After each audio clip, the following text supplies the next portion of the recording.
లోకల్గా కొన్ని ఇన్స్టిట్యూట్లు వస్తున్నాయి కానీ I don't believe in them, I don't endorse them. FTI కానీ లేకపోతే చెన్నైలో ఉన్న డిప్లొమా ఇన్ ఫిల్మ్ టెక్నాలజీస్ అదే చెన్నై ఫిల్మ్ ఇన్స్టిట్యూట్ కానీ అడయార్ ఫిల్మ్ ఇన్స్టిట్యూట్, ఇప్పుడు ఎస్ఆర్ఎఫ్టీ అని అక్కడ కలకటాలో కూడా వచ్చింది, సత్యజిత్ రే ఫిల్మ్ ఇన్స్టిట్యూట్ అని. They are good. మీకు అక్కడి నుంచి వచ్చిన వాళ్ళు ఇప్పుడు మనం రీసెంట్ డేస్లో వండర్ఫుల్ ఫోటోగ్రఫీ చూస్తుంది కానీ, సౌండ్ వింటుంది కానీ, ఎడిటింగ్ చూస్తుంది కానీ, ఈ స్టూడెంట్లు అందరూ అక్కడి నుంచి వచ్చిన వాళ్ళు. సో ఏదైనా సరే ప్రాపర్గా నేర్చుకోవడానికి ఇప్పుడు చదువుకున్నవాడికి చదువుకులేనివాడికి ఉన్న డిఫరెన్స్ న్యాచురల్గా ఉంటుంది. But that doesn't mean that experience is don't carry any meaning. Experience does carry a meaning because ఫిల్మ్స్కి కావాల్సిన ఎక్స్పీరియన్సే. Because if you ask me ఎవరండి మీ గురువు ఎడిటింగ్లో కానీ సౌండ్ డిజైన్ కానీ, I say no guru for me. Because ఇప్పుడు కంప్యూటర్లో ఇది నేర్పిన తర్వాత ఈరోజు ఇది పట్టుకోవడానికి ఏదో ఫిక్స్డ్ పారామీటర్స్లో ఇది పట్టుకోవడానికి ఇది ఏమన్నా చెప్పడానికి కానీ ఒక వ్యక్తి ఉండొచ్చేమో, కానీ సినిమాకు ఉండదు అట్లా. Cinema story wise it changes. నేను మాతృదేవ సినిమాకి ఎడిటర్ అండి. At the same time I'm also audio designer for Deyyam and I'm also editor for Rangeela. మూడు వ్యారీస్, మూడింటికి అసలు totally different. If Matrudeva edit చేసినట్టుగా నేను రంగీలా ఎడిట్ చేస్తే నేను తన్ని తరిమేస్తారు, రంగీలా ఎడిట్ చేసి నేను మాతృదేవ ఎడిట్ చేస్తే తన్ని తరిమేస్తారు.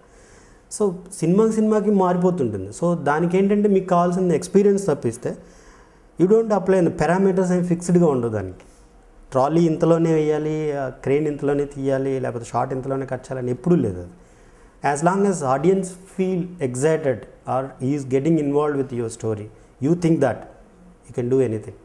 లక్కీ దట్ వే అంటే so many people are lucky that way. There are so many ఇండస్ట్రీలో ఈరోజు చాలామంది బిగ్ విగ్స్ అందరూ కూడా నాలాగా వచ్చిన వాళ్ళే. It doesn't mean only I come, నా వరకు నేను చెప్పడం వచ్చింది కాబట్టి అట్లా చెప్తున్నాం కానీ, but so many people are come like that only. ఇప్పుడు ఫర్ ఎగ్జాంపుల్ చోటాకైనా it doesn't went to any institute, శ్యామ్కైనా doesn't went to any institute, they are the star photographers నా. సో అట్లాగా చాలామంది ఉన్నారు. కాకపోతే ఏంటంటే institute doesn't help on getting a films or getting recognition, nothing. And ultimately you have to prove your self that. ఇక్కడ ఉన్నది ఏంటంటే ఇప్పుడు perspective of a storytelling, a perspective of film editing, a perspective of audio designing differs from film to film. Institute cannot tell you that ఈ సినిమాని వెళ్ళి ఇలా edit చేయండి అని చెప్పలేదు. అలాంటప్పుడు what does it carry any meaning? ఇదేంటంటే ఇప్పుడు ఫ్యాషన్. ఇప్పుడు మనకి పూర్వకాలంలో పురాణాల్లో కుట్టిన టైలర్లని ఇప్పుడు తీసుకొస్తే వాళ్ళకి నిఫ్ట్ అని పనికొస్తాయా? పనికిరాదుగా. సో అట్లాగా మనకు పూర్వకాలంలో ఎడిట్ చేసిన వాళ్ళు లేకపోతే సెట్స్ వేసిన వాళ్ళు వాళ్ళతో ఇప్పుడున్న వాళ్ళు ఎవరిని కంపేర్ చేయగలరా? Unfortunately we're going through the period of mediocrity.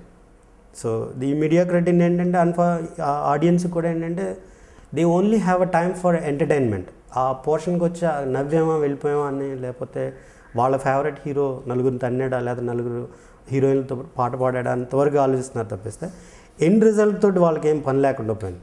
That is why films are bombing like the fake bombs.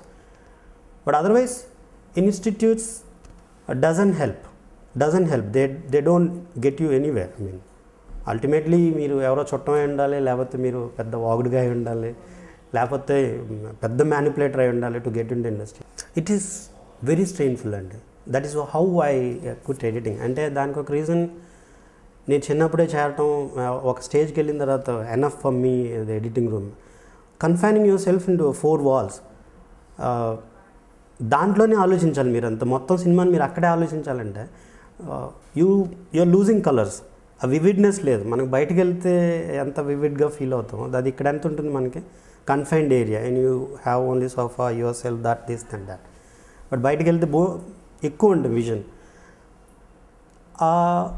ఆ ఫీల్ వాజ్ దేర్. క్లస్ట్రోఫోబిక్ అంటారు చూడండి, ఆ claustrophobic feel I had it. And editing is sometimes is very strainful.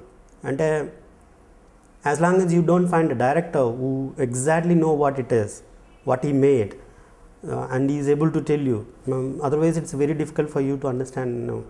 ఇప్పుడు 2 ways ఉంటుంది. Director టోటల్గా ఎడిటర్ని నమ్మి, sir మా కథ ఇది, దీన్ని ఇలా తీసుకొచ్చామండి, మీరు చేయండి, మీ వెర్షన్లో మీరు చేయండి అంటే దట్స్ ఆల్ టుగెదర్ డిఫరెంట్. అలా కాకుండా తనకు తెలుసు అనుకొని తను మనల్ని ఏమి చేయనివ్వకుండా చేయించినప్పుడు మనకి ఇంకా స్ట్రెయిన్ అవుతుంది. Because we're able to see this can be made like this అని ఒక యాంగిల్ ఒకటి వస్తూ ఉంటుంది. దీన్ని ఇట్లా కూడా చేయొచ్చు అని అంటున్నప్పుడు మనకి వినకపోతే ఆ ఫ్రస్ట్రేషన్ మింగుతూ మన బీపీ లాంటి అని వస్తుంటాయి. దీనికి ఎగ్జాంపుల్ చెప్పను కానీ ఎంత స్ట్రెయిన్ఫుల్ అనడానికి ఒక ఎగ్జాంపుల్ మాత్రం చెప్తాను మీకు. రంగీలా సినిమా మీరు అందరు చూసే ఉంటారు. దాంట్లో తన్హా అని ఒక సాంగ్ ఉంటుంది. అంటే నేను 95లో I was editing it in Mumbai. Those days instrument called Steenbeck అని ఉంటుంది. స్టిన్ బ్యాక్ అంటే ఫిల్మ్ని ఇక్కడ పెట్టి ఇక్కడ వరకు రన్ అవుతుంటుంది. సో దాన్ని రన్ చేస్తూ దాంట్లో షార్ట్స్ సెలెక్ట్ చేసి నేను మ్యూజిక్కి దాన్ని సింక్రనైజ్ చేసి దాన్ని ఎడిట్ చేయాలి. This is how it is. But today's this thing is the whole thing is digitized and you press one button, one reel goes like this, one reel comes like this. ఆ రోజుల్లో అట్లా కాదు, totally physically has to be done.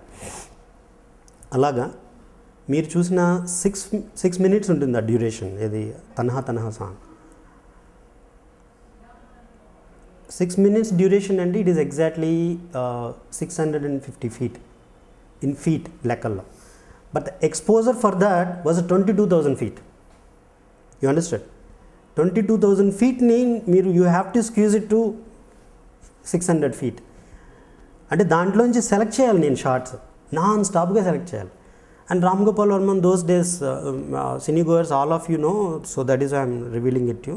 Those days he was in love with Urmila. So every frame he loved.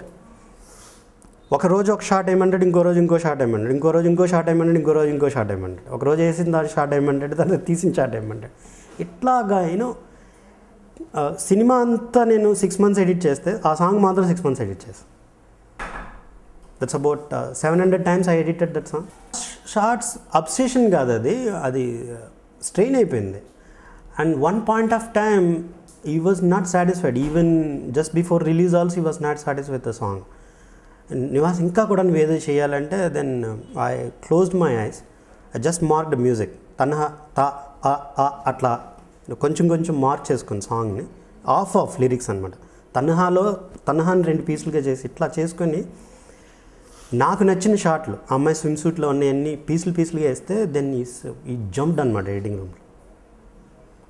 Where I was crying inside. I felt like I'm a barber.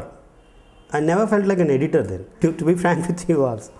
అదేంటంటే బార్బర్లా feel అయ్యాను. But ఈ called all producers, Jammu Sugandh అని ఆ రోజుల్లో big shots అనమాట, Dawood Ibrahim right hand అనమాట. వాళ్ళందరినీ తీసుకొచ్చి నివాస్ క్యా ఎడిటింగ్ కియా యార్ దేఖో తుమ్ లోగ్. ఆ రోజు night he was given me party, thrown me party. ఆ రోజు నాకు అర్థమైపోయింది గొప్పవాడిని అయిపోయింది. అంటే గొప్పవాడిని నేను 2 విషయాలు చెప్పుకోవాలండి. Here Ram Gopal Varman never appreciated any good work. He was jealous of anybody who does a good work. Either he want them to be with him or otherwise they want to die on their own. Cinegoers అందరూ తెలుసు అది. But for me the best appreciation I got from 2 వాళ్ళని ఏమంటారంటే perfectionists. One is Amir Khan, 2 is Rahman. Both of them said, Amir Khan generally came and said, किसने edit किया यार, आ रोज और editor और కూడా తెలియదు. That's how he kept me in a secret. So that day he introduced me on the preview చెన్నైలో. So तुमने क्या उम्र है यार तुम्हारा? And I was looking the same and then that days also. And I told him I edited that thing. Fantastic यार, what are timings.